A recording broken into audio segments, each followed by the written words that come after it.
Banjir yang merendam ratusan rumah warga di Komplek Perumahan Pondok Karya membuat aktivitas warga terganggu. Kendaraan warga tidak bisa melintas lantaran kedalaman air mencapai 50 cm dan aliran air yang cukup deras. Kendati demikian, sejumlah anak-anak justru memanfaatkan banjir untuk bermain dan berenang. Agar cepat surut, petugas membersihkan saluran air yang tersumbat sampah. Sementara itu, warga tetap bertahan di rumahnya masing-masing dan hanya mengevakuasi kendaraannya ke pinggir jalan. Ya, saat ini sudah ada genangan luapan dari air Kalimampang, sudah ada genangan. Ini berapa sentimeter, Bang? Sekitar 40-50-an. Kita ke informasi lain, pemirsa. Suasana duka selimuti prosesi pemulangan jenazah korban kerusuhan di Kuitang. Tangis keluarga pecah saat pemulangan jenazah Reno Syahputra di Rumah Sakit Polri Kramat Jati, Jakarta, Sabtu pagi.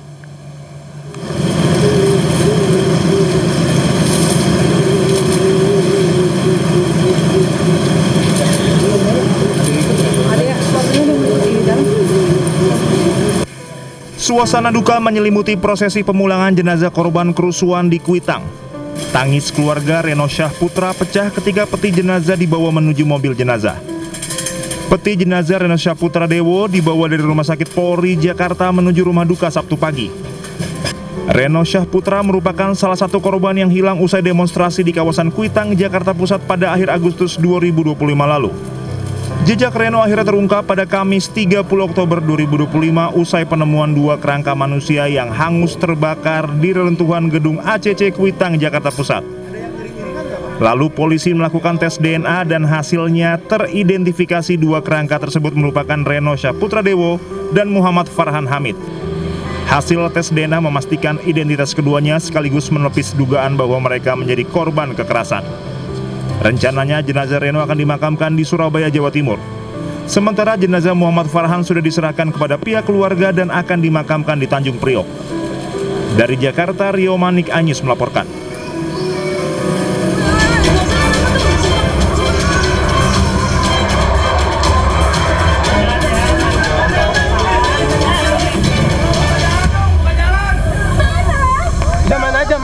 Mana aja. Pemirsa, satu hari pasca insiden ledakan di SMA Negeri 72 Jakarta Utara, para murid yang didampingi oleh wali murid diizinkan pihak sekolah untuk mengambil barang-barang yang tertinggal di kelas masing-masing. Meski demikian, saat memasuki gerbang pintu sekolah, pihak sekolah hanya mengizinkan murid saja yang dapat masuk untuk mengambil barang atau peralatan sekolah dari ruang kelas. Sementara itu, pasca kejadian, pihak sekolah belum menginformasikan terkait kelanjutan kegiatan belajar mengajar, namun dipastikan saat ini akan diliburkan sementara waktu.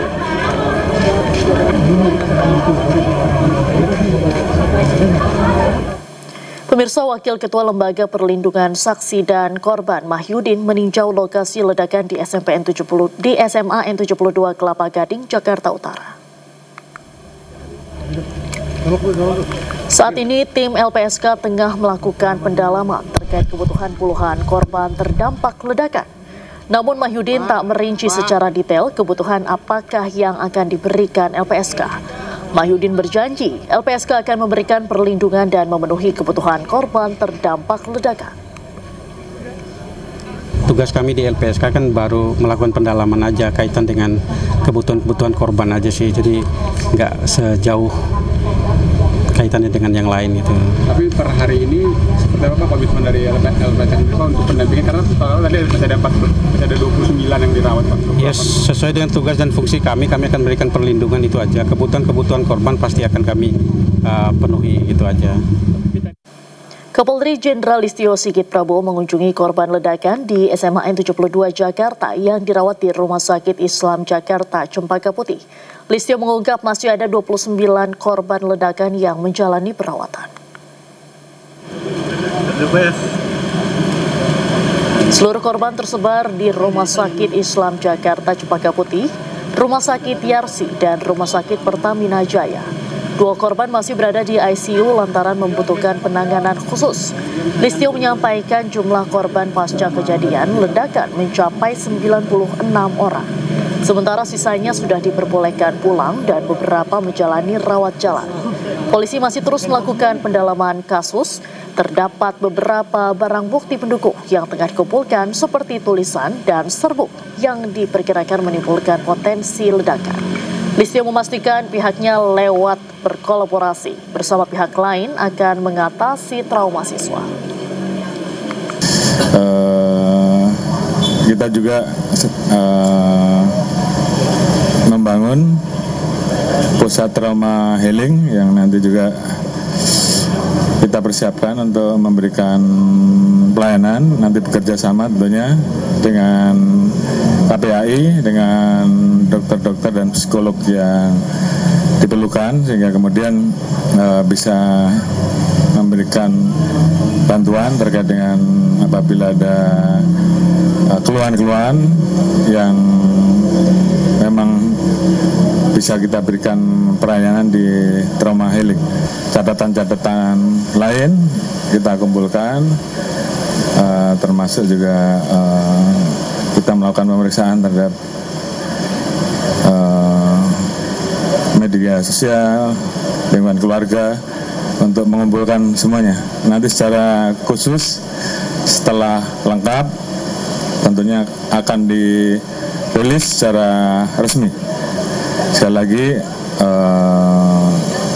kita semuanya menyampaikan keprihatinan yang mendalam, dan tentunya kita senang tadi bahwa pada saat kita berbicara dengan anak-anak kita dan adik-adik, mereka masih semangat. Sementara itu pemirsa, Menteri Sosial Saifullah Yusuf juga membesuk belasan korban ledakan SMN 72 yang dirawat di Rumah Sakit Yarsi, Cempaka Putih, Jakarta Pusat. Mensos mengatakan seluruh korban akan mendapatkan trauma healing, rehabilitasi sosial, serta pemberdayaan setelah pulang ke rumah masing-masing. Ada di rumah sakit ini 15 secara keseluruhan, 1 masih di ICU, sementara yang lain sudah di kamar perawatan.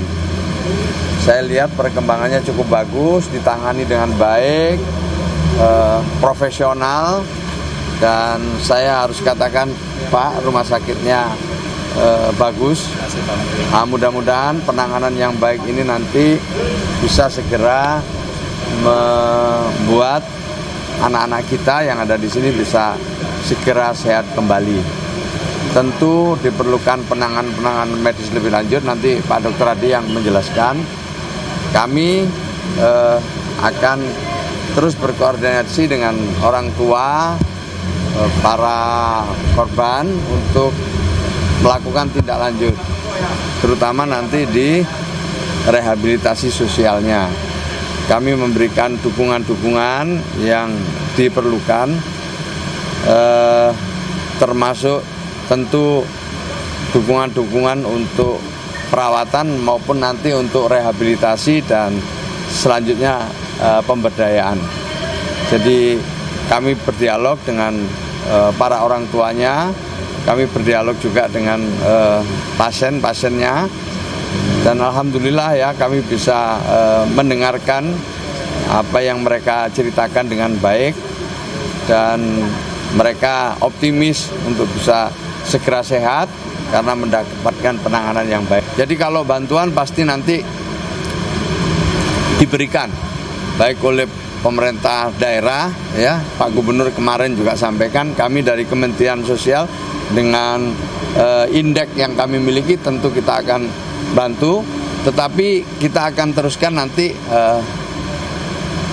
pendampingan setelah berada di rumah, baik itu dalam bentuk trauma healing maupun rehabilitasi sosial dan pemberdayaan.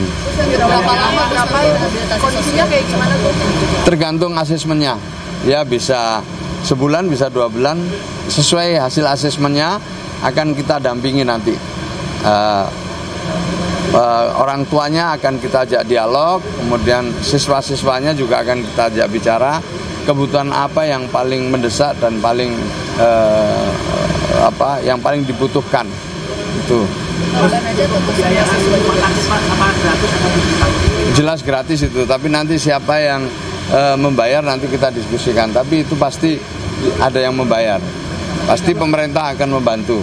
Pemirsa, dari 60 korban ledakan di SMA N 72 Kelapa Gading yang dirawat di 3 rumah sakit, 14 korban masih menjalani rawat inap di Rumah Sakit Islam Jakarta Cempaka Putih.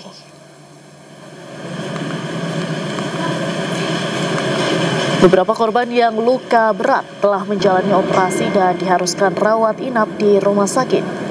14 korban hingga kini masih menjalani rawat inap dan mendapatkan penanganan medis. Sementara itu, Direktur Rumah Sakit Cempaka Putih menyebut 29 korban telah diperbolehkan pulang. Namun untuk keluhan para korban terkait pendengaran yang terganggu pasca ledakan akan terus dipantau untuk proses penyembuhannya. Mengenai penanganan medis, karena Rumah Sakit Islam Cempaka Putih satu dari 3 sebagai tempat trauma dan rujukan. Kami pertama menyampaikan apresiasi yang tinggi kepada pihak suku dinas kesehatan dan ambulans karena penanganan prahospital yang cepat sehingga memungkinkan evakuasi dengan cepat ke tempat kami. Sampai saat ini, tadi jam 9, IGD kami sudah kembali clear, Pak Jenderal dan Ibu dan teman-teman, karena tidak ada lagi pasien di IGD yang merupakan pasien korban dari SMA 72. Saat ini pasien yang sudah pulang ada 29 dan saat ini yang di Ranap tadi ada 14 orang dan alhamdulillah hari ini pagi ini divisit oleh Bapak Jenderal dan teman-teman untuk melihat seperti yang dikatakan dari representatif dari KPAI. Kami merasa bahwa pemulihan itu secara jasmani akan terjadi dengan cepat karena karakter anak-anak masih muda, kecuali pada bagian pendengaran yang sekitar 2/3 mengalami gangguan pada pendengaran. Namun tentu pemulihan setelah jasmaninya kembali normal merupakan tugas besar kita bersama, yaitu konseling psikologik dan lebih penting lagi bagaimana pencegahan agar hal ini tidak terjadi kembali. Sementara 15 korban ledakan SMA N 72 Kelapa Gading juga masih menjalani perawatan di Rumah Sakit TRC Jakarta Pusat. 1 korban diantaranya masih menjalani perawatan di ruang ICU. Korban yang dirawat di ruang ICU mengalami kondisi luka cukup serius termasuk luka bakar, namun sudah menjalani operasi. Sementara 13 korban lainnya masih menjalani rawat inap di ruang perawatan dengan kondisi yang dikeluhkan yaitu telinga berdengung akibat trauma ledakan yang terjadi. Rumah Sakit TRC juga menyiapkan fasilitas tambahan dan ruang perawatan darurat untuk mengantisipasi kemungkinan adanya korban tambahan yang dirujuk.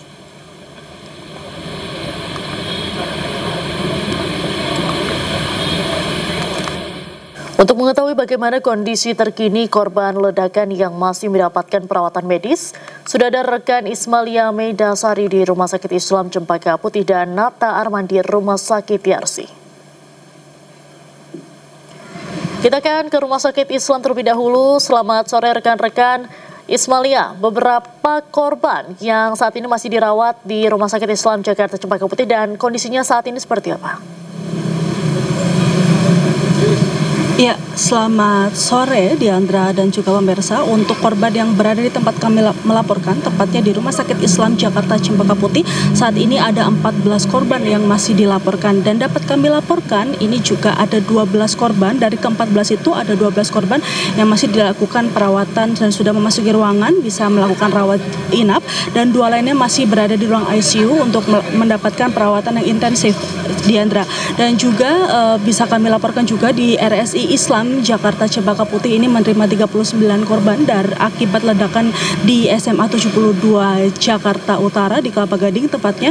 Dan untuk 25 korban lainnya ini sudah diperbolehkan pulang dan boleh melakukan rawat jalan karena memang Diandra untuk akibat dari ledakan di SMA 72 ini banyak para siswa yang mengeluhkan pendengarannya ini terganggu dan juga banyak luka-luka terkena serpihan-serpihan dari bahan ledakan kemarin. Dan juga dapat kami laporkan Diandra dan juga pemirsa, tadi memang juga dari Kapolri Jenderal Polisi Listio Sigit Prabowo ini juga datang ke rumah sakit tempat kami melaporkan dan juga telah sempat mendengarkan paparan singkat di posko layanan trauma yang didirikan di tempat kami melaporkan dari psikologi kepolisian. Ini juga tadi Kapolri juga sempat menjenguk korban yang berada di instalasi gawat darurat di tempat kami melaporkan. Dan sampai saat ini kami masih terus memantau apakah nantinya akan ada orang tua korban atau mungkin kerabat dari korban yang terkena dampak ledakan di SMA 72. Dan memang masih jika ada korban yang masih merasa kurang baik, ini bisa langsung datang ke tempat kami melaporkan, karena di tempat kami melaporkan ini juga mendirikan posko layanan trauma healing. Kembali ke Anda, Diandra. Baik, terima kasih Semalia melaporkan langsung dari Rumah Sakit Islam Cempaka Putih. Selanjutnya kita akan ke Rumah Sakit Yarsi. Di sana ada Nata Arman. Nata, berapa korban yang masih dirawat di Rumah Sakit Yarsi dan seperti apa kondisinya saat ini? Ya, baik, selamat sore Diandra dan juga pemirsa. Dan kami sampaikan terkait dengan jumlah korban yang sampai saat ini masih dilakukan perawatan secara intensif di Rumah Sakit Yarsi Jakarta Pusat. Ya, ini ada 15 orang, termasuk salah satunya adalah satu orang korban yang masih mengalami luka yang cukup serius dan masih dilakukan proses observasi di ruang ICU.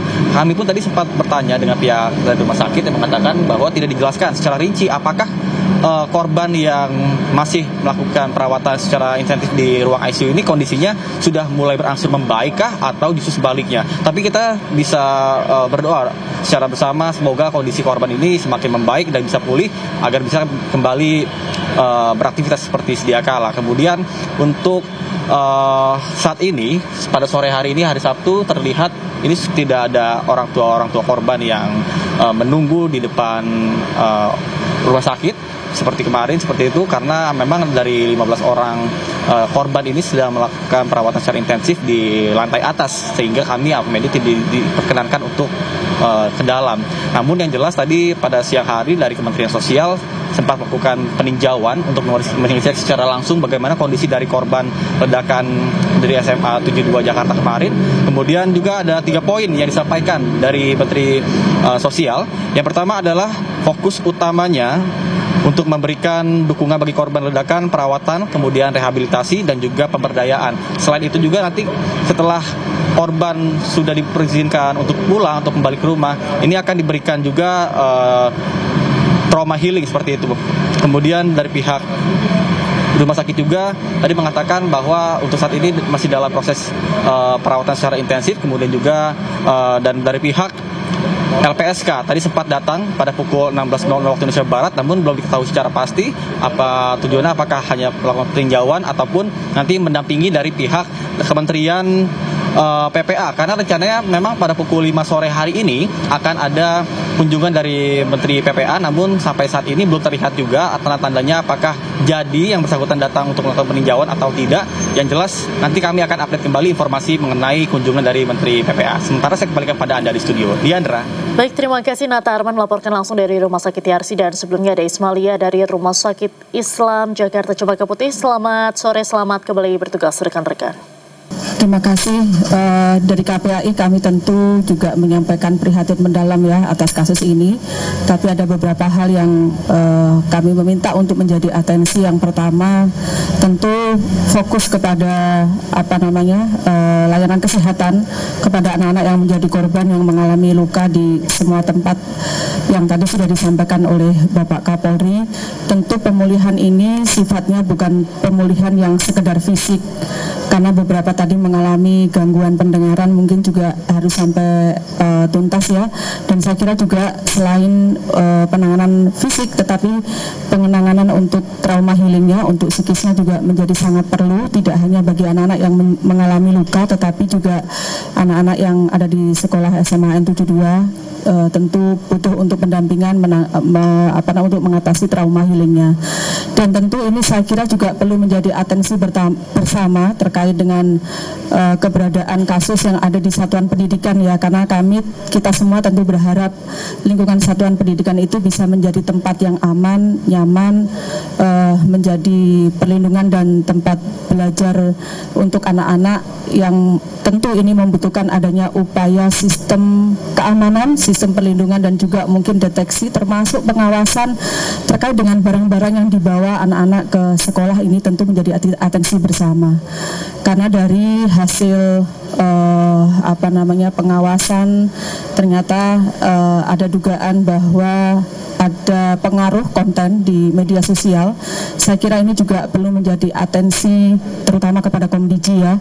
Mungkin butuh ada upaya sistem perlindungan yang lebih ketat lagi terkait dengan konten-konten negatif apapun itu bentuk konten negatifnya supaya bisa memberikan perlindungan kepada anak-anak, dan tentu juga atensi kepada seluruh orang tua. Ternyata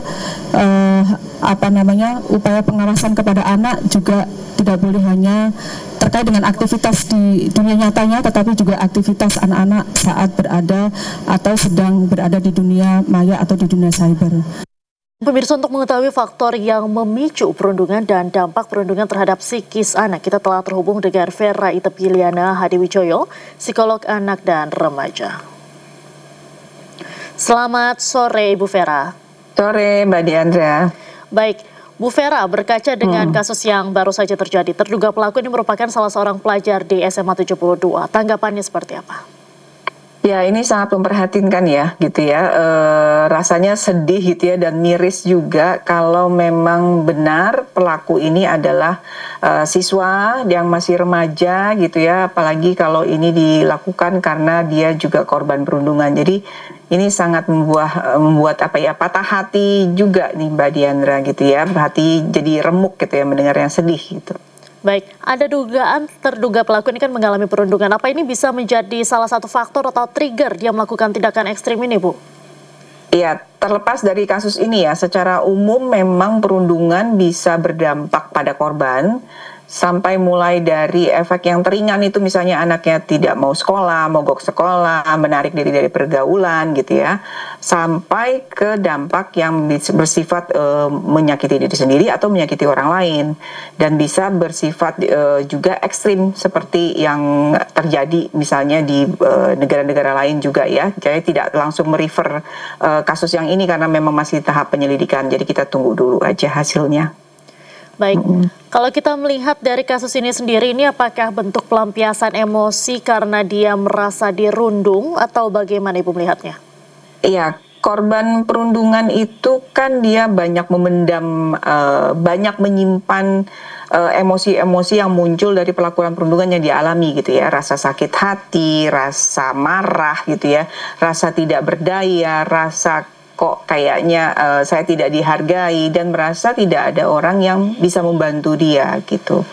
Nah, jadi ada keinginan untuk ya udahlah, kalau saya tidak dihargai, kalau saya tidak berharga, saya akan pergi aja, atau saya lebih baik tidak ada di dunia ini. Ada yang kecenderungannya seperti itu. Ada juga yang mau menunjukkan power bahwa saya bisa melakukan sesuatu, saya bisa mengalahkan kamu, saya bisa balas menyakiti kamu gitu ya. Itu juga ada kecenderungan seperti itu di korban-korban, tergantung bagaimana lingkungan memberikan ide atau memberikan inspirasi terhadap si korban ini, apa yang bisa dia lakukan gitu ya. Kalau misalnya kecenderungannya adalah untuk melakukan kekerasan atau menyakiti orang lain, nah mungkin saja inspirasi atau referensi yang didapatkan oleh si korban ini adalah ya itu tadi ya, kekerasan gitu ya, kekerasan menjadikan solusi, dan ini bisa didapatkan dari lingkungan di mana dia tumbuh besar ya, di rumah, atau dari konsumsi yang dia dapatkan dari internet, dari gadget gitu ya, dari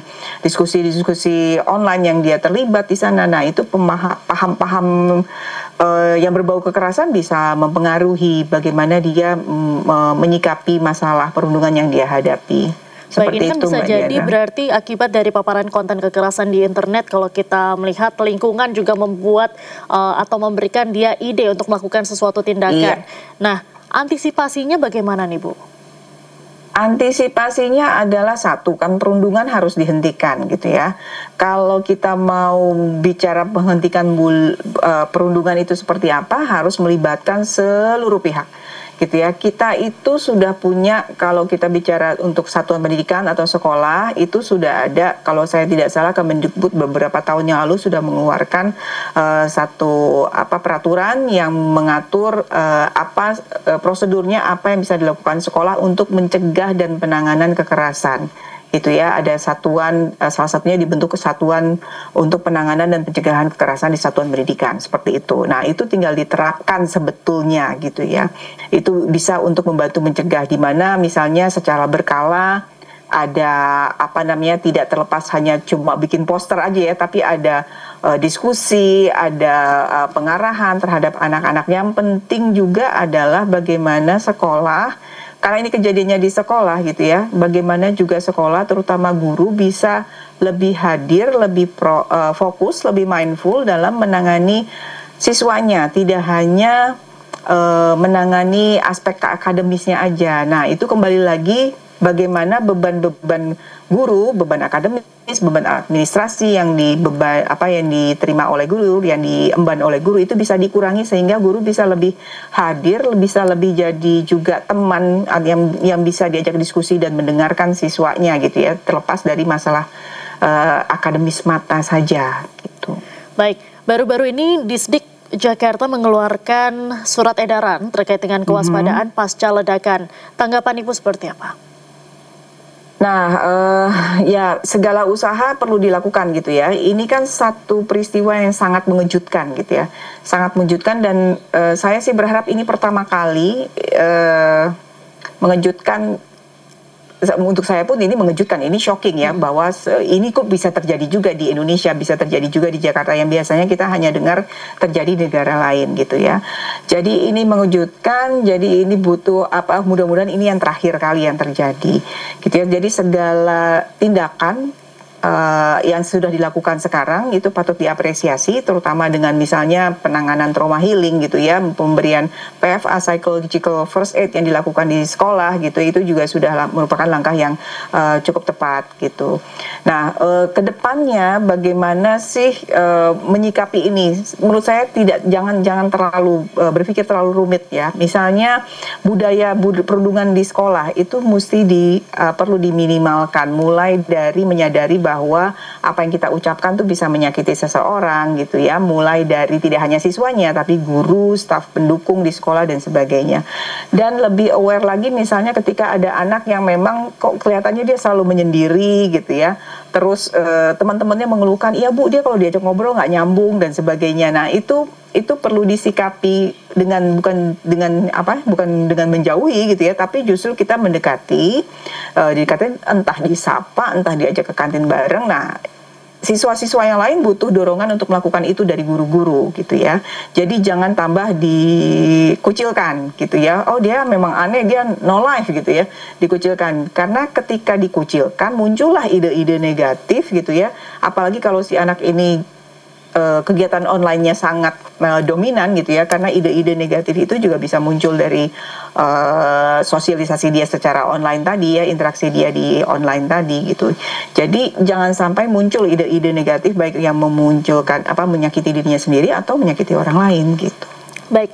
Budaya perundungan ini kalau kita lihat kan ini bukan baru-baru saja terjadi, tapi dari dulu juga selalu ada begitu, di tiap tahunnya pasti ada soal kasus perundungan. Lantas apa yang perlu diperhatikan oleh guru maupun juga orang tua agar hal serupa ini tidak terulang kembali, Bu?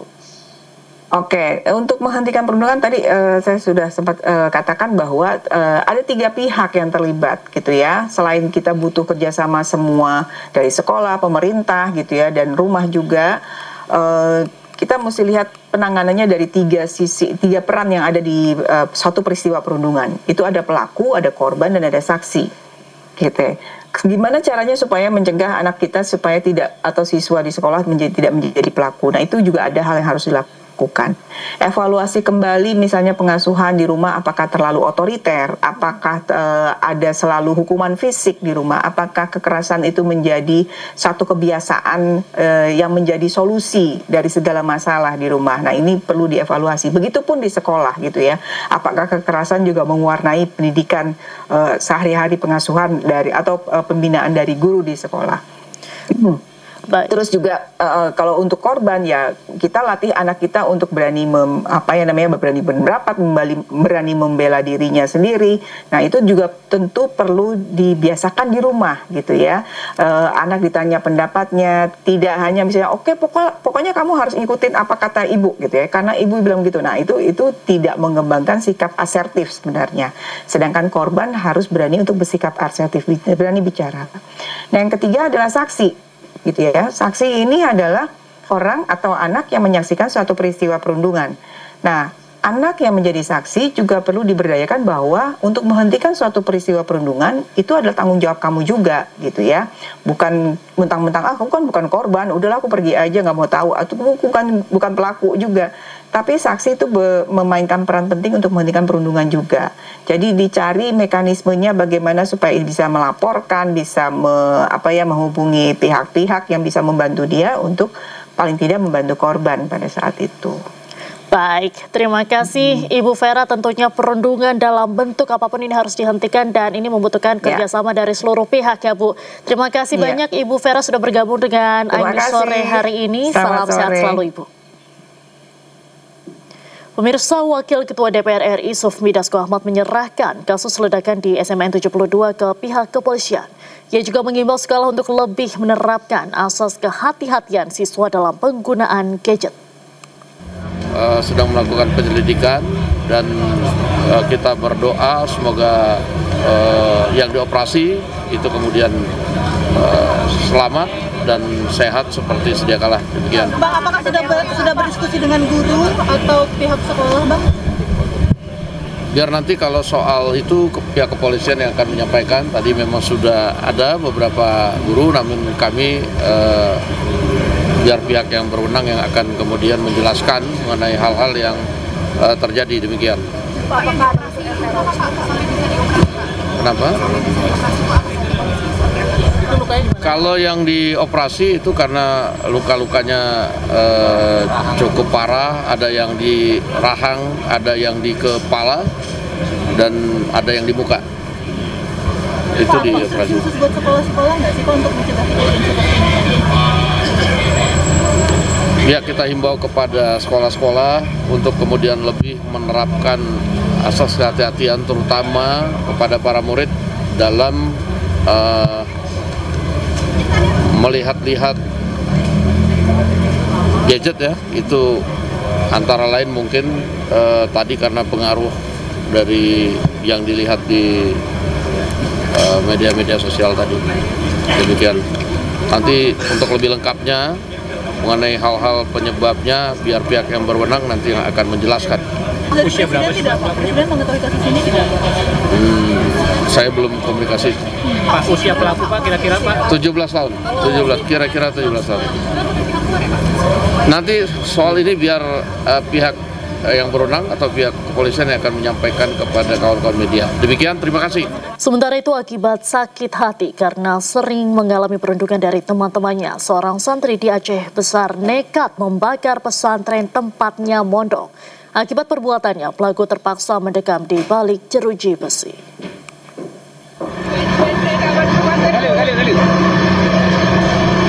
Seorang santri 16 tahun membakar pondok pesantren Babul Makfiroh di Aceh Besar, Aceh. Berbekal petunjuk kamera pengawas, pelaku yang masih anak di bawah umur itu ditangkap petugas di rumah orang tuanya di Kabupaten Aceh Besar. Pelaku nekat membakar pesantren tempatnya mondok karena sering alami perundungan dari teman-temannya. Ini pihak daya mengalami kerugian material dan tidak menimbulkan luka berat ataupun meninggal dunia. Jadi hanya murni kerugian material. Dan motif dari tersangka melakukan pembakaran ini adalah karena sakit hati. Tersangka sakit hati sama temannya yang karena dia sering dibully, diejek oleh teman-teman santrinya.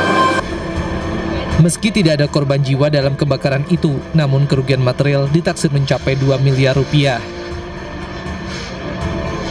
Untuk mempertanggungjawabkan perbuatannya, pelaku ditahan di sel khusus anak di Banda Aceh. Mantan Ketua KPK Antasari Azhar meninggal dunia. Almarhum meninggal dunia akibat sakit yang dideritanya sejak lama. Jenazah Antasari dimakamkan di pemakaman San Diego Hills.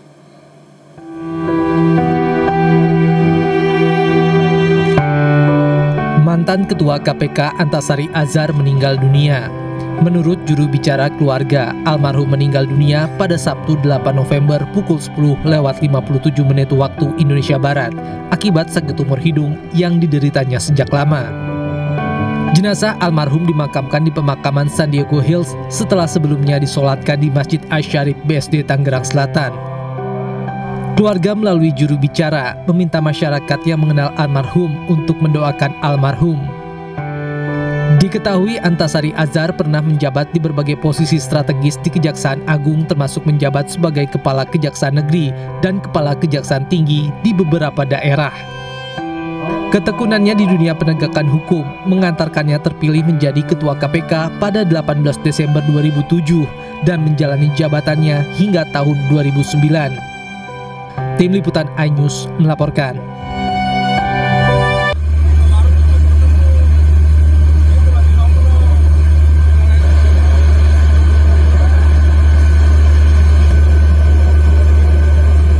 Kebakaran hebat melanda dua bangunan bertingkat di Jalan Jelambar Baru Raya, Grogol, Petamburan, Jakarta Barat. Petugas suku dinas penanggulangan kebakaran dan penyelamatan wilayah Jakarta Barat yang berada di lokasi berupaya memadamkan api agar tidak terjadi perambatan yang lebih meluas. Satu bangunan berlantai 3 dan juga rumah kos terbakar dalam peristiwa ini. Belum diketahui apa penyebab kebakaran ini. Diduga api muncul dari korsleting listrik pada lantai 3 gedung yang merupakan tempat konveksi dan parkiran mobil. Sementara 2 di depan sama belakang kos-kosan. Kos-kosan. Ini apa bangunan, toko bangunan, parkiran motor sama mobil, motor juga sama ini konveksi. Kita tidur tiba-tiba kedengaran udah keluar dari kamar kan, disuruh keluar. Soalnya asapnya udah semuanya masuk gitu. Jadi yang pasti nggak tahu sih yang kebakaran aslinya itu gimana, kronologinya kita belum terlalu tahu. Tidak ada korban dalam peristiwa kebakaran ini. Setelah menerjunkan 19 unit mobil pemadam beserta puluhan personel, api berhasil dipadamkan 2 jam kemudian. Dari Jakarta, Rizky Falufi, iNews melaporkan.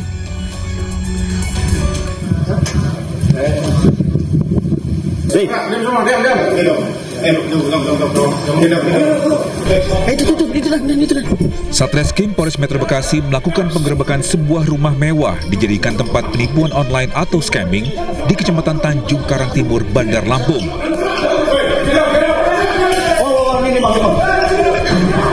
Dalam penggerebekan tersebut, polisi berhasil mengamankan 27 warga negara asal China yang diduga terlibat dalam kegiatan penipuan online atau scamming.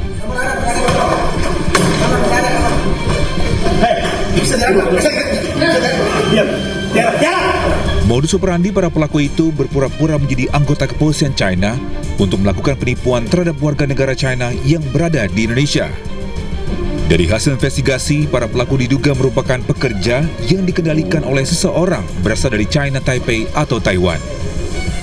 Jadi memang modus operandinya mereka menyasar orang yang sudah lansia atau sudah tua supaya tidak bisa secara detail melihat chat-chat yang ada dikirimkan oleh mereka. Ketika salah satu link phishing itu diklik, akhirnya dia bisa generate di handphone korban, termasuk untuk memindahkan dana dari bank ke rekening penampung dan para pelaku ini. Untuk saat ini ke 27 warga negara Cina ini kami tempatkan pada ruang detensi imigrasi, kantor imigrasi Bekasi. Selanjutnya, ke-27 warga negara China tersebut akan dideportasi keluar dari wilayah Indonesia. Dari Kabupaten Bekasi, Jawa Barat, Didi Junaidi dan Agus Rohim, iNews melaporkan. Dan pemirsa, news sore berikutnya akan dilanjutkan oleh rekan saya, Camar Henda. Halo Camar, ada informasi apa lagi di iNews sore nanti? Ya, selamat sore Diandra dan juga pemirsa, iNews sore akan kembali menghadirkan beberapa informasi menarik lainnya, di antaranya. Kapolri Jenderal Listio Sigit Prabowo dan Menteri Sosial Saifullah Yusuf menyenggung siswa korban ledakan SMAN 72.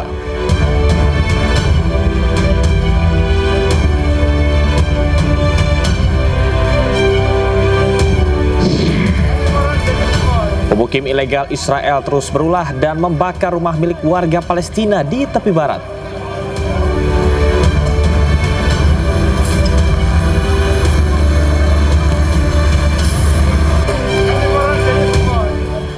Informasi di Anyus sore, pemirsa, ratusan rumah warga di kawasan Pondok Karya, Mampang, Jakarta Selatan sempat terendam banjir setinggi 50 cm.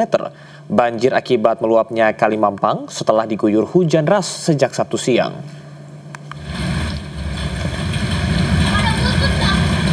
Banjir yang merendam ratusan rumah warga di komplek perumahan Pondok Karya membuat aktivitas warga terganggu. Kendaraan warga tidak bisa melintas lantaran kedalaman air mencapai 50 cm dan aliran air yang cukup deras. Kendati demikian, sejumlah anak-anak justru memanfaatkan banjir untuk bermain dan berenang.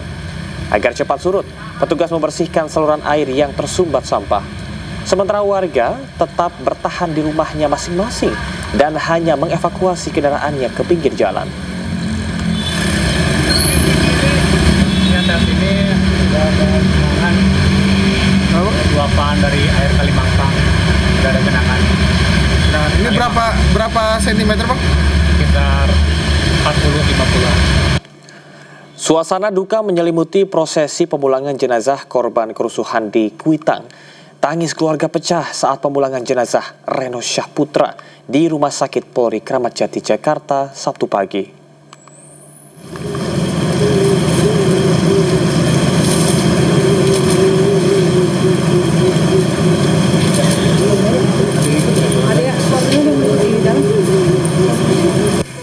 Suasana duka menyelimuti prosesi pemulangan jenazah korban kerusuhan di Kuitang.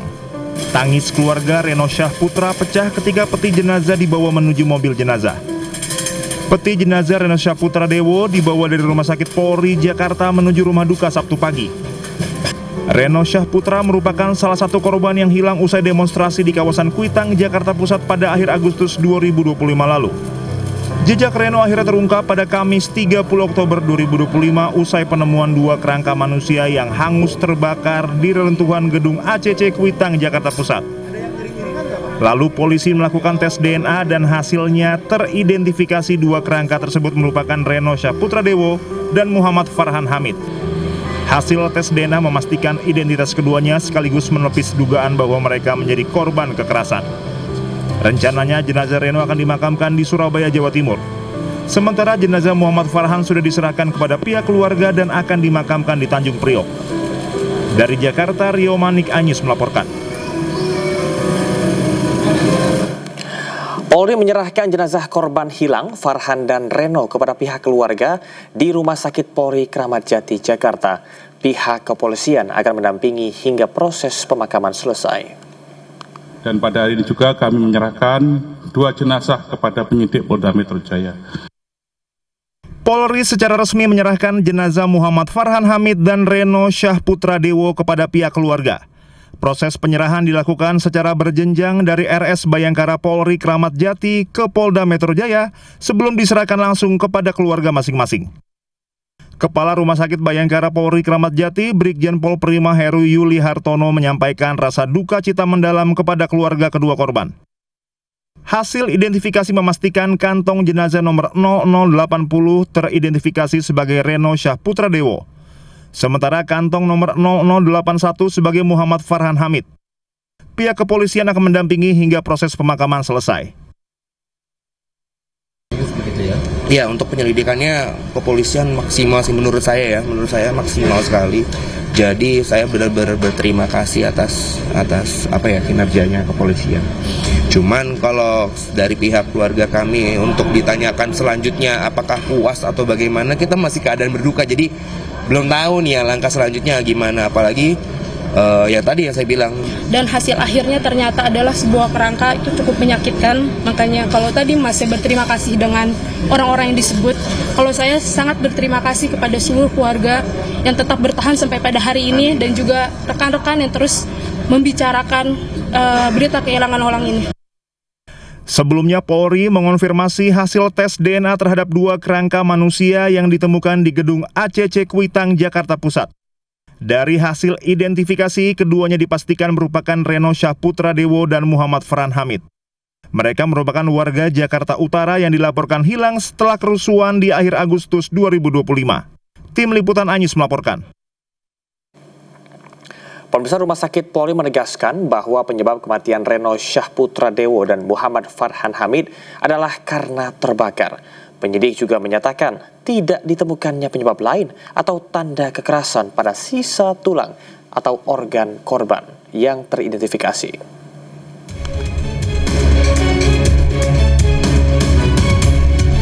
Polisi mengumumkan hasil identifikasi 2 kerangka manusia yang ditemukan dalam kondisi hangus terbakar di sebuah gedung kawasan Kuitang, Jakarta Pusat. Dari hasil pemeriksaan, tim forensik mengidentifikasi kantong jenazah yakni berjenis kelamin laki-laki dengan perkiraan tinggi badan 158 hingga 168 cm. Polisi mengungkap kerangka tersebut atas nama Renosyah Putra dan Muhammad Farhan. Mereka sempat dinyatakan hilang pada unjuk rasa yang terjadi bulan Agustus lalu. Dan 2, pengambilan sampel DNA dari tulang. Dari hasil pemeriksaan DNA dan odontologi forensik bahwa nomor postmortem 0080 cocok dengan antemortem 002 sehingga teridentifikasi sebagai Reno Syahputra Dewo, anak biologis dari Bapak Muhammad Yasin. B. Kantong jenazah 0081 dilakukan pemeriksaan identifikasi sekunder berupa perhiasan, ditemukan kalung dan kepala ikat pinggang. Setelah itu dilakukan pemeriksaan identifikasi primer berupa hasil pemeriksaan DNA dari tulang, nomor postmortem 0081 cocok dengan antemortem 001 sehingga teridentifikasi sebagai Muhammad Farhan Hamid, anak biologis dari Bapak Hamid. Terima kasih. Identifikasi ini sekaligus mengkonfirmasi bahwa kerangka yang ditemukan adalah kerangka dari 2 orang yang sempat dinyatakan hilang pada unjuk rasa bulan Agustus lalu. Dari Jakarta, Henry Aprila, Rizky Solehudin, Sutrisno, iNews melaporkan. Bupati Ponorogo Sugiri Sancoko tiba di Gedung Merah Putih KPK Jakarta Selatan pada pagi tadi. Sugiri akan menjalani pemeriksaan lebih lanjut usai terjaring operasi tangkap tangan.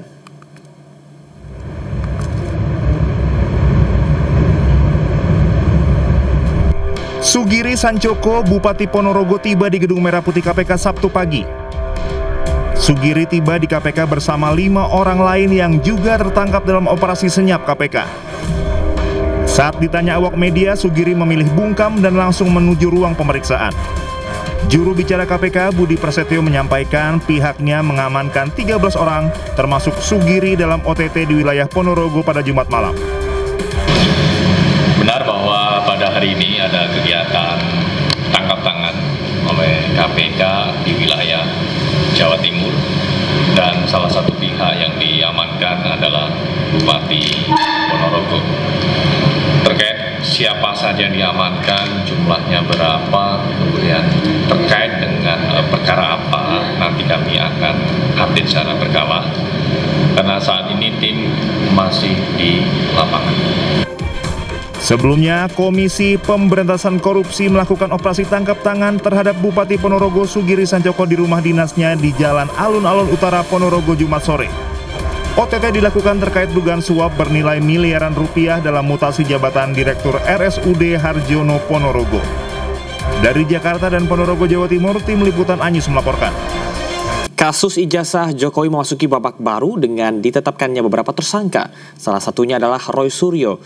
Dan untuk membahas ini kami sudah terhubung dengan pakar telematika Roy Suryo dan Firmanto Laksana, kuasa hukum Jokowi. Kita akan ke Roy Suryo terlebih dahulu. Halo Mas Roy dan juga Mas Firman. Ya, selamat sore Mas Samar, selamat sore juga Pak Firman, selamat sore Mas. Baik, saya langsung ke Mas Roy. Mas Roy, bagaimana tanggapan Anda pertama kali mendengar bahwa Anda resmi ditetapkan sebagai tersangka? Gak apa-apa, saya malah gak kaget karena harusnya kan kalau harapannya kan begitu awal Juli yang lalu katanya sudah naik ke penyidikan, kan waktu itu kan sudah tuh para termul-termul Bogor Nusantara tuh katanya kan sudah pada syukuran. Gak apa-apa, kita tunggu aja. Dan yang saya dengar keras banget mau dilakukan tuh sebenarnya kan minggu yang lalu sebelum saya berangkat ke Sydney ke Australia. Ya itu kuatannya mau dikejar Interpol. Alhamdulillah ya di Sydney saya malah bawa bukti-bukti baru, banyak banget tuh. Bukti bahwa Gibran yaitu anaknya itu ternyata tidak lulus SMA. Nah dari situ saya sih senyum aja. Sekarang mari kita tunggu saja tahapan selanjutnya. Tapi sekali lagi saya ingin kemudian memberikan saran kepada Kapolda Metro Jaya, Pak Irjen Asep ya, tolong koreksi itu anak buahnya ya, kalau melakukan penyidikan atau analisis dengan baik. Tidak pernah adanya yang namanya editing dokumen elektronik ya. Jadi kalau saja itu dokumen, berarti ini para penyidik telah membuat kesimpulan yang salah. Tidak ada dokumen elektronik yang saya edit atau direkayasa untuk kemudian menjadi palsu. Sehingga dengan demikian seharusnya pasal 32 dan 35 yang ini pasal selundupan yang mau digunakan untuk menahan kami semua itu, Mas Damar, karena ancaman hukumannya sudah 5 tahun, itu harusnya gugur. Tapi ya kita lihat saja nanti. Baik, Mas Roy, saya akan ke Mas Firman. Mas Firman, dengan penetapan tersangka ini apakah Anda merasa ini sebuah keadilan dan juga kemajuan untuk proses penegakan hukum? Ya, terima kasih sebelumnya. Selamat sore semua. Jadi sesungguhnya ini adalah hal yang ditemukan oleh pihak penyidik pada saat penyidik melakukan penyidikan. Dan tentu semua sudah di-exercise secara akuntabel, secara transparan, secara profesional. Persis seperti yang disampaikan tadi oleh Bapak Kapolda, bahwa ini seluruh rangkaian sudah dilakukan. Lebih dari 117 barang bukti, 700 barang bukti, 117 saksi, kemudian ahli ya, sekitar lebih dari 22 saksi ahli, sudah melakukan eksaminasi secara komprehensif. Jadi saya menilai ini sudah dengan sangat hati-hati ya, karena tentu ini menjadi pandangan publik di sini, sehingga hari ini ditemukanlah tersangkanya seperti itu. Setelah sebelumnya ditemukan tindak pidananya, hari ini di Jumat lalu ditemukan tersangkanya, dan saya pikir ya semua orang harus menghargai apa yang sedang dilakukan oleh pihak penyidik ya, dan oleh karena itu inilah suatu kesempatan buat kita untuk nanti seperti yang disampaikan oleh Bapak juga, bahwa beliau akan memperlihatkan di persidangan jika disetujui oleh hakim, dipersilakan. Karena tentu semua sudah jelas kalau menurut kami, karena pihak UGN pun tegas gitu ya, menyampaikan semua. Dan saya pikir teman-teman yang tersangka pun sebenarnya sudah mengetahui. Oleh karena itu teman-teman nampaknya sudah juga siap, dan saya pikir ini fair untuk kita sama-sama melihat dengan terbuka dan dengan transparan gitu ya. Dan memang ya silakan kalau nanti memang ada buktinya di persidangan, saya pikir ya inilah adalah forumnya. Saya rasa seperti itu. Baik, saya akan ke Mas Roy. Mas Roy, artinya tadi disampaikan Anda harus berhati-hati, dan kalau Anda punya sesuatu yang bisa disangkal, bisa dibuktikan, karena sebelumnya Anda menyebut bahwa ini soal ilmiah bukan kriminalisasi. Bisa Anda jelaskan? Begini, memang ini harusnya ilmiah. Apa yang kami lakukan itu ilmiah. Mana ya katanya dari pakar-pakar abal-abal yang digunakan oleh kepolisian itu? Tunjukkan buktinya semuanya secara terbuka. Jangan hanya tertutup, kemudian memberikan kesaksiannya hanya di depan penyidik ya. Masyarakat sudah tahu, dan masyarakat yang sudah membaca buku Jokowi White Paper kami, yang kami tulis secara bertiga, dan kemudian buku sudah tersebar secara internasional, itu pun mereka mengatakan bahwa itu adalah hal yang ilmiah. Bahkan mereka menunggu kalau ada nantinya hal ilmiah yang terjadi. Dan ini kan yang nggak fair ya. Jadi alat bukti ilmiah dari kami dilawan dengan kriminalisasi, langsung dilawan dengan pasal. Ya, memang betul kami itu tegar Pak Firman untuk ke pengadilan ya, tapi jangan sampai pengadilannya itu belum sudah dilakukan pasal-pasal selundupan. Contohnya pasal 32 dan 35 ITE itu nggak ada, dan ini bukti bahwa ketidakdewasaan seorang Jokowi ya. Kalau Pak Yusuf Kalla dulu dalam kasus Sylvester Matutina, beliau juga pasti dimasukin atau disaranin untuk masukkan pasal-pasal lain, tapi enggak. Pak Yusuf Kalla hanya masukkan pasal 310 dan 311 waktu itu untuk Sylvester ya, dan artinya tidak ada pasal, padahal kalau lihat bukti rekamannya itu juga ada bukti elektroniknya. Dan lucunya juga sampai dengan detik ini kalau saya dikatakan sudah TSK ya, TSK itu kan masih belum terdakwa, masih belum juga terpidana. Nah yang jelas terpidana kayak Sylvester saja itu menghina hukum Indonesia 6 tahun inkrah sampai sekarang masih lari-lari menghina hukum. Ya ini satu contoh saja bahwa hukum di Indonesia harus ditegakkan adil. Kalau memang ada yang orang yang sudah terpidana, kejar dulu, jangan kemudian mencari-cari, apalagi kemudian memaksa-maksa. Oh sudah tersangka, itu harus masuk. Nah kita lihat yang mengharuskan masuk pasal-pasal yang didudukkan itu, Mas Samar. Baik, Bung Firman, ada tanggapan terkait dengan apa yang nanti akan dilakukan dalam persidangan? Ya tentu kita cermati semua. Tentu ini adalah kita uji semua di dalam persidangan, kan begitu ya. Dan saya menghimbau seperti yang disampaikan oleh Pak Kapolda untuk seluruh masyarakat berhati-hati dalam menggunakan media sosialnya, seperti itu. karena tentu ada dampak jika memang ada yang disampaikannya tidak terbukti seperti itu. Dan ada keunikan, ada 2 klaster, ada 5 tersangka dan 3 tersangka, di mana ada pembeda, yaitu tadi seperti yang disampaikan pasal 35 dan 32.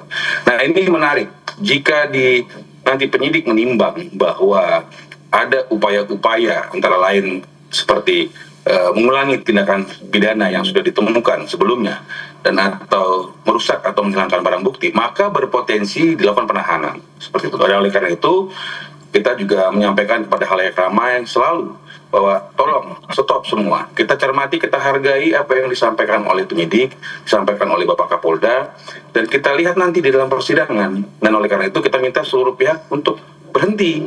Ya, kembali kita sampaikan berhenti, mohon untuk bersabar. Forumnya sudah ada nanti ketika ini naik, kemudian tahap 1, tahap 2, kemudian naik ke persidangan. Disitulah nanti kita uji semua. Tapi tentu kita sampaikan hati-hati nih, karena tentu ketika masih terus agresif dan sebagainya, bisa saja walaupun untuk kewenangan daripada penyidik bisa saja dilakukan penahanan. Tapi ya kita tunggu saja. Saya pikir seperti itu. Baik, Mas Roy, verifikasi yang dilakukan oleh UGM dinilai sah dan juga Kapolda ini menyatakan ada proses gelar perkara dan penyidikan melibatkan 130 saksi dan 22 ahli. Apakah dari Anda, Mas Roy, akan mengajukan saksi atau ahli independen juga? Iya, pasti. Karena UGM itu kan sebuah institusi dan UGM itu juga tidak mesti semuanya atau 100% itu juga jujur. Banyak oknum di sana.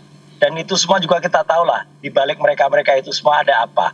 Ya, jadi biarkan nanti masyarakat juga bisa menilai ya orang-orang yang telah berani melacurkan profesinya untuk hal-hal yang sebenarnya tidak benar. Nggak apa-apa, pengadilan dunia itu tetap akan kalah nanti dengan pengadilan akhirat, ya gitu. Jadi saya percaya bahwa Allah Subhanahu Wa Taala akan melakukan bimbingannya, ya, dan kemudian meridhoi jalan yang benar-benar kalah di persidangan dunia. Sekali lagi, itu tidak masalah. Karena sebenarnya kita yakin pasti dan kita pegang dan dalam hati yang paling dalam sebenarnya tahu. Dan soal akan dibuktikan atau ditunjukkan di persidangan, itu sekali lagi saya senyum-senyum saja.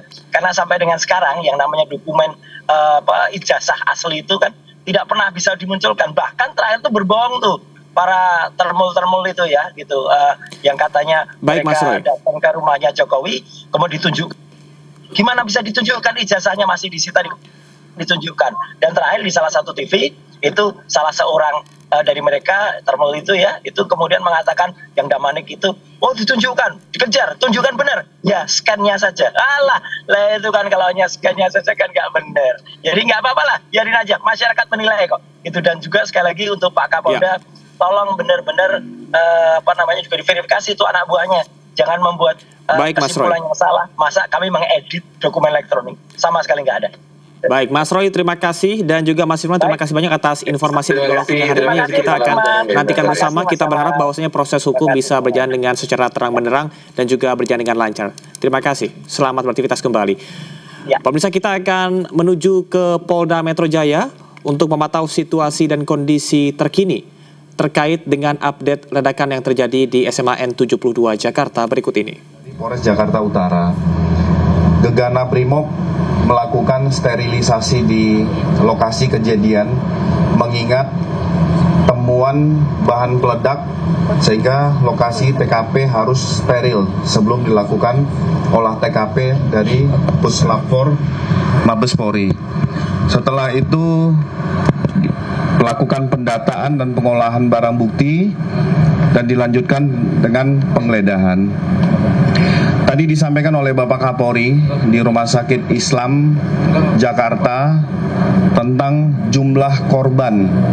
Kami tekankan jumlah korban 96 orang. Saat ini yang dirawat berjumlah 29 orang. Dengan rincian 14 di Rumah Sakit Islam Jakarta, 14 di Rumah Sakit Yarsi, dan 1 di Rumah Sakit Pertamina. Sementara 67 orang lainnya sudah pulang ke rumah dalam kondisi lebih baik. Penyelidikan dan penanganan peristiwa ini, Polri melibatkan KPAI dan tim trauma healing. Mengingat adalah korban dan yang diduga melakukan suatu perbuatan adalah anak yang berhadapan dengan hukum. Artinya masih dianggap berstatus anak. Harapan Bapak Kapolri dan Kapolda Metro Jaya berharap sekolah segera kembali normal dan aktivitas belajar bisa kembali pulih. Untuk motif masih didalami oleh Densus 88 dan Krim Polda Metro Jaya. Jadi setelah nanti pengumpulan dan analisa barang bukti dari TKP, hasil penggeledahan, pencocokan semua dari keterangan saksi, Pak Kapolri sudah menyampaikan, termasuk Bapak Kapolda Metro Jaya, akan melaksanakan rilis secara lengkap kepada rekan-rekan sekalian, sehingga tidak bias isu, motif, ataupun kejadian yang terjadi. Perlu kami sampaikan kepada rekan-rekan sekalian, untuk kita sama-sama menjaga ada hak-hak khusus yang harus dipenuhi, yaitu perlindungan tentang identitas dan perlakuan khusus terhadap anak yang berhadapan dengan hukum. Kita menghimbau bersama-sama kepada seluruh masyarakat untuk kita bisa berempati, kita lebih bijak untuk menangani peristiwa ini.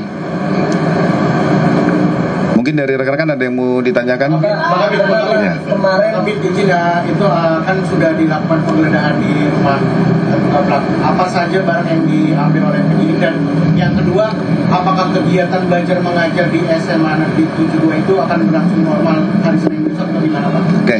Yang pertama kami sampaikan, dari rangkaian kegiatan yang dilakukan oleh kepolisian, dilakukan penggeledahan. Penggeledahan ini dari alat bukti yang ditemukan di TKP merujuk untuk memilah persesuaian antara barang bukti pada saat penggeledahan dengan barang bukti yang ada di TKP. Nanti untuk lebih detailnya disampaikan dari rilis, mengingat yang melaksanakan ada Puslapor Mabes Polri. Yang kedua, penekanan dari Bapak Kapolri dan Kapolda Metro Jaya, diharapkan kegiatan belajar mengajar tetap bisa berjalan kembali secara normal. Itu harapan kita bersama.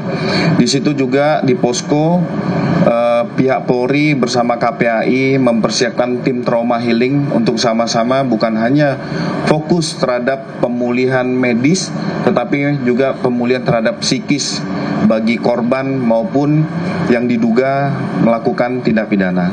Tadi kan kami Pak Kapolri sudah tadi sempat nyebutin barang bukti ada serbuk segala macam. Itu mungkin serbuknya apa tuh Pak Kabit? Karena ini juga yang foto peredaran di penggeledahan itu ada paket khusus. Dan yang kedua, Pak Kabit bikin apa benar ada dugaan yang bom rakitan itu dia menggunakan kaleng sobek, dan itu ada berapa apa yang muncul Pak Kabit? Oke, untuk barang bukti tari serbuk nanti kita sampaikan secara lengkap oleh Puslapor, karena memang ya secara scientific investigation pelaksanaan pengolahan barang bukti ini adalah di kewenangan di Puslapor. Nanti secara mereka-mereka yang memiliki keahlian di dalam hal ini, itu kita tunggu. Belum bisa dipastikan kalau itu ledakan itu berasal dari bom ya. Terus yang kedua, apakah aksi itu sudah dikategorikan sebagai aksi terorisme menurut undang-undang?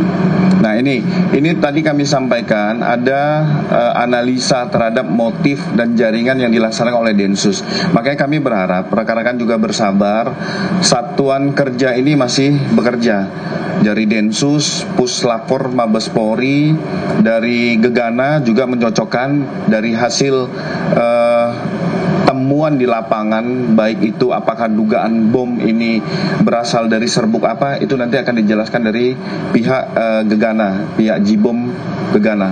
Pak Kabit, untuk APA sendiri yang ditetapkan itu berarti inisial MF itu yang 17 tahun, dan saat ini kondisinya seperti apa sih? Ya. Kira-kira bom yang diduga ditaruh di gelas itu kan, di tempat kaleng itu, kira-kira benar nggak sih jumlahnya sampai 5 dia menyiapkan?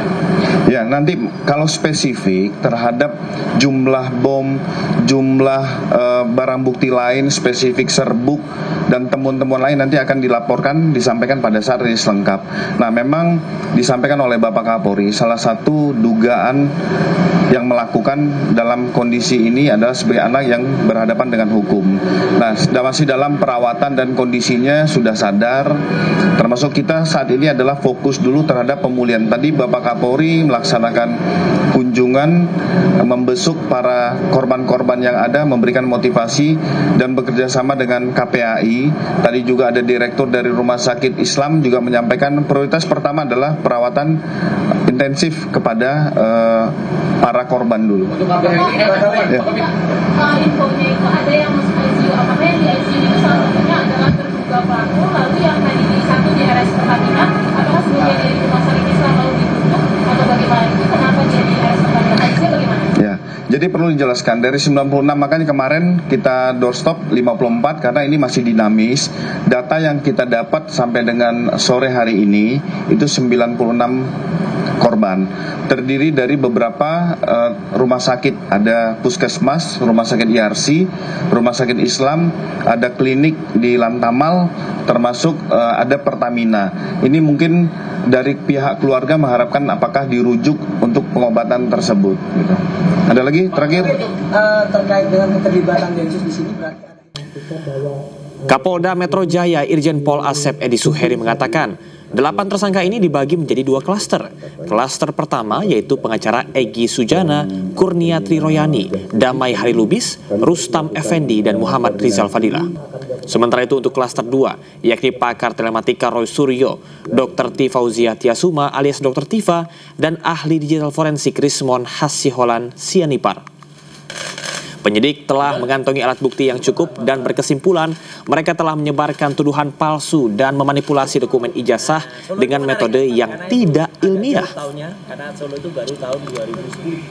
Metro Jaya telah menetapkan 8 orang tersangka dalam perkara pencemaran nama baik, fitnah, dan manipulasi data elektronik yang dilaporkan oleh Bapak Insinyur Haji Joko Widodo.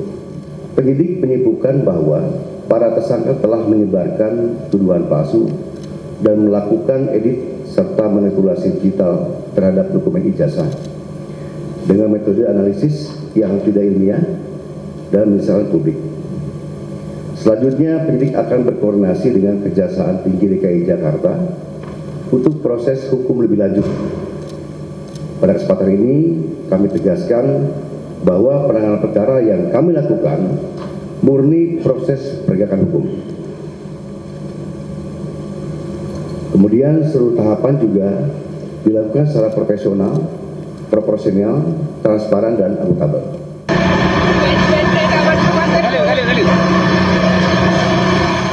Seorang santri membakar pondok pesantren Babul Maghfirah di Aceh Besar, Aceh.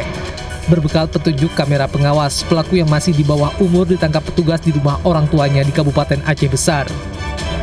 Pelaku nekat membakar pesantren tempatnya mondok karena sering alami perundungan dari teman-temannya. Meski tidak ada korban jiwa dalam kebakaran itu, namun kerugian material ditaksir mencapai 2 miliar rupiah. Pemirsa, sebanyak 24 jasad warga Palestina tidak teridentifikasi dikuburkan secara massal di pemakaman Deir al-Balah, Gaza Tengah. Diketahui hanya 84 dari 284 jenazah yang diserahkan oleh Israel sejauh ini telah teridentifikasi.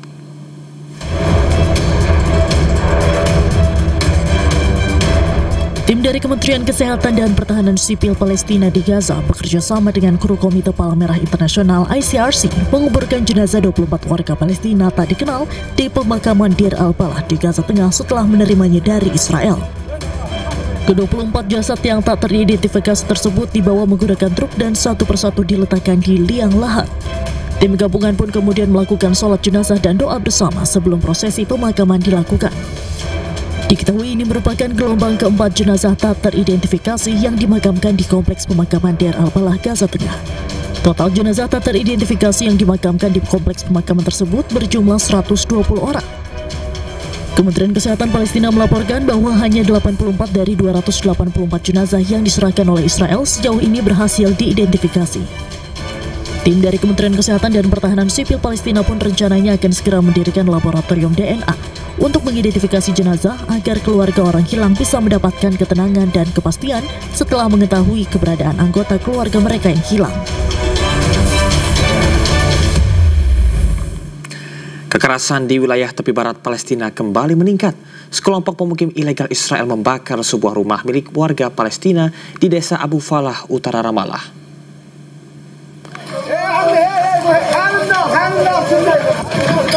Rekaman menunjukkan kobaran api dan asap tebal membumbung dari rumah warga Palestina yang dibakar oleh milisi pemukim ilegal Israel. Sejumlah petugas pemadam kebakaran pun berupaya untuk memadamkan api yang berkobar. Tak ada laporan mengenai korban jiwa dalam insiden tersebut. Namun, hal ini kembali memicu ketegangan antara warga Palestina dan pemukim ilegal Israel yang kerap melakukan aksi kekerasan. Serangan udara Israel kembali menghantam distrik Tirus di Lebanon Selatan. Setidaknya 1 orang tewas dan 8 lainnya terluka dalam serangan tersebut.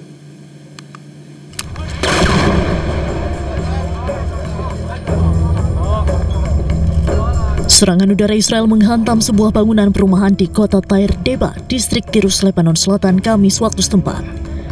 Serangan dilakukan setelah peringatan evakuasi dikeluarkan kepada penduduk. Rekaman menunjukkan momen ketika proyektil menghantam bangunan perumahan dengan suara ledakan yang terdengar disertai asap dan debu yang mengepul. Nampak pula warga yang berkumpul di lokasi bersama tim tanggap darurat serta bulldozer untuk membersihkan puing-puing akibat serangan udara Israel.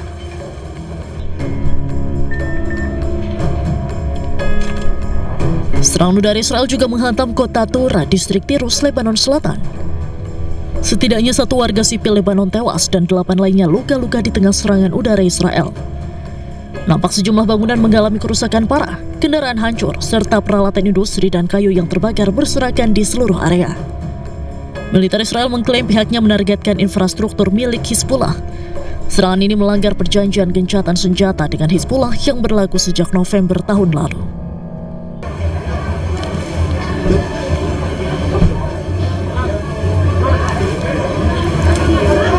Meski demikian, saat memasuki gerbang pintu sekolah, pihak sekolah hanya mengizinkan murid saja yang dapat masuk untuk mengambil barang atau peralatan sekolah dari ruang kelas. Sementara itu, pasca kejadian, pihak sekolah belum menginformasikan terkait dengan kelanjutan kegiatan belajar mengajar, namun dipastikan saat ini akan diliburkan sementara waktu.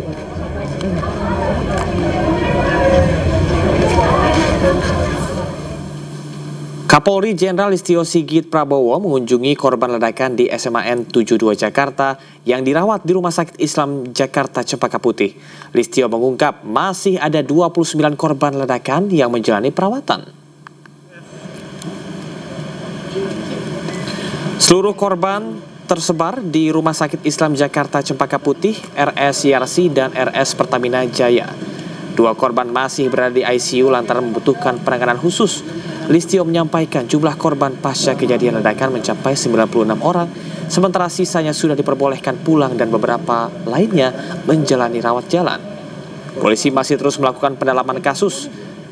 Terdapat beberapa barang bukti pendukung yang tengah dikumpulkan, seperti tulisan dan serbuk yang diperkirakan menimbulkan potensi ledakan. Listio memastikan pihaknya lewat kolaborasi bersama dengan pihak lain akan mengatasi trauma siswa. Kita juga membangun pusat trauma healing yang nanti juga kita persiapkan untuk memberikan pelayanan, nanti bekerja sama tentunya dengan KPAI, dengan dokter-dokter dan psikolog yang diperlukan, sehingga kemudian bisa memberikan bantuan terkait dengan apabila ada keluhan-keluhan yang memang bisa kita berikan pelayanan di trauma healing. Catatan-catatan lain kita kumpulkan, termasuk juga kita melakukan pemeriksaan terhadap media sosial, lingkungan keluarga, untuk mengumpulkan semuanya. Nanti secara khusus setelah lengkap tentunya akan rilis secara resmi. Sekali lagi kita semuanya menyampaikan keprihatinan yang mendalam, dan tentunya kita senang tadi bahwa pada saat kita berbicara dengan anak-anak kita dan adik-adik, mereka masih semangat untuk tetap sekolah, dan tentunya itu yang kita harapkan. Wakil Ketua Lembaga Perlindungan Saksi dan Korban Mahyudin meninjau lokasi ledakan di SMPN 72 Kelapa Gading, Jakarta Utara. Saat ini tim LPSK tengah melakukan pendalaman terkait dengan kebutuhan puluhan korban terdampak ledakan. Namun Mahyudin tidak merinci secara detail kebutuhan apakah yang akan diberikan LPSK. Mahyudin berjanji LPSK akan memberikan perlindungan dan memenuhi kebutuhan korban terdampak ledakan. Tugas kami di LPSK kan baru melakukan pendalaman aja kaitan dengan kebutuhan korban aja sih, jadi nggak sejauh kaitannya dengan yang lain itu. Tapi per hari ini seperti apa komitmen dari LPSK untuk pendampingan, karena tadi masih ada 29 yang dirawat Pak? Ya, sesuai dengan tugas dan fungsi kami akan berikan perlindungan itu aja. Kebutuhan korban pasti akan kami penuhi, itu aja. Puluhan korban luka dalam ledakan yang terjadi di Masjid SMA Negeri 72 Kelapa Gading, Jakarta Utara dibawa ke beberapa rumah sakit. Gubernur Jakarta Pramono Anung mengatakan biaya pengobatan korban ditanggung pemerintah daerah.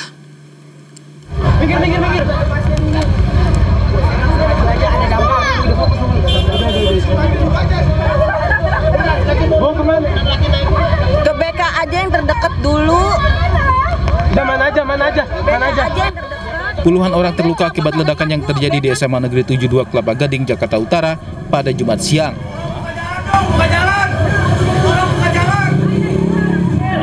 Aduh, kasihan ya. Ledakan terjadi saat sedang digelar salat Jumat di masjid area sekolah. Para korban dibawa ke dua rumah sakit, salah satunya ke Rumah Sakit Islam Cempaka Putih, Jakarta Pusat, di mana sebanyak 39 siswa dirawat di UGD. Sejumlah keluarga korban pun telah berdatangan untuk mengetahui kondisi anggota keluarga mereka yang menjadi korban ledakan. Sementara 15 korban dilarikan ke Rumah Sakit Yarsi di Cempaka Putih, Jakarta Pusat. Sejumlah korban jalani perawatan dan observasi, sementara satu orang lainnya menjalani operasi. Ada 6 yang awal masuk ke emergensi, ada satu yang kita tetap lanjutan, kita dengan kondisi perlu operasi emergensi, yang 5 lagi dalam perawatan saat ini. Tadi juga baru ada satu lagi yang dalam diantar oleh keluarga, tapi kondisinya ringan. Jadi total itu ada 7. Gubernur Jakarta Pramono Anung yang menjenguk para korban mengatakan biaya pengobatan semua korban ditanggung oleh pemerintah daerah. Pemerintah DKI akan hadir.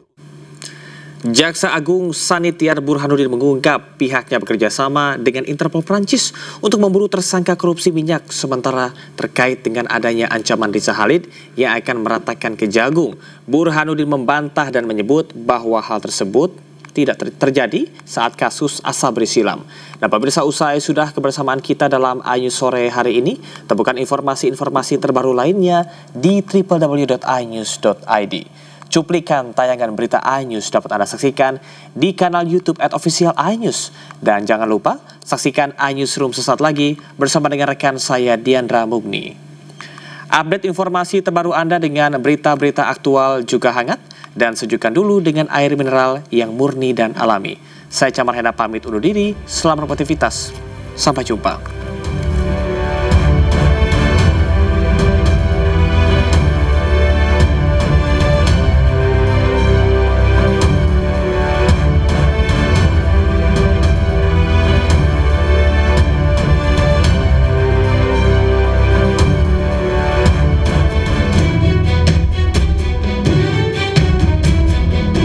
Kejaksaan Agung hingga kini masih memburu keberadaan tersangka korupsi minyak Riza Khalid yang kabur ke luar negeri.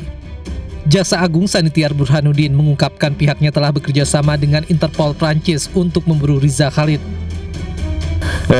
Kita kerjasama dengan Interpol. Kita sudah pendataan.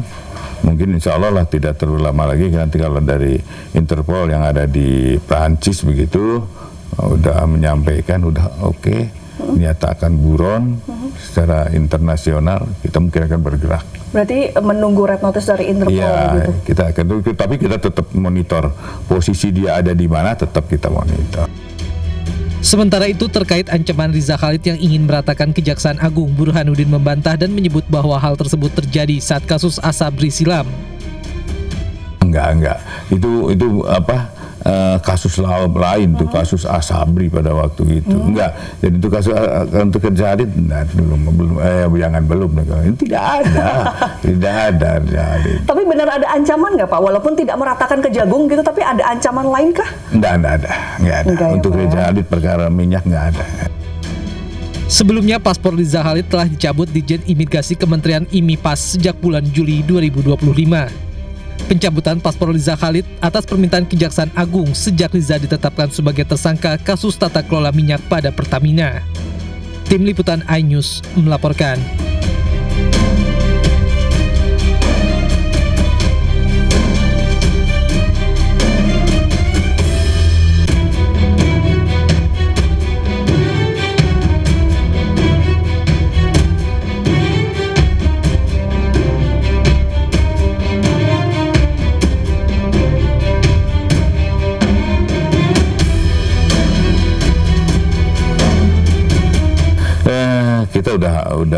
Kita kerjasama dengan Interpol, kita sudah pendataan, mungkin insya Allah lah tidak terlalu lama lagi, nanti kalau dari Interpol yang ada di Prancis begitu udah menyampaikan udah oke, nyatakan buron secara internasional, kita mungkin akan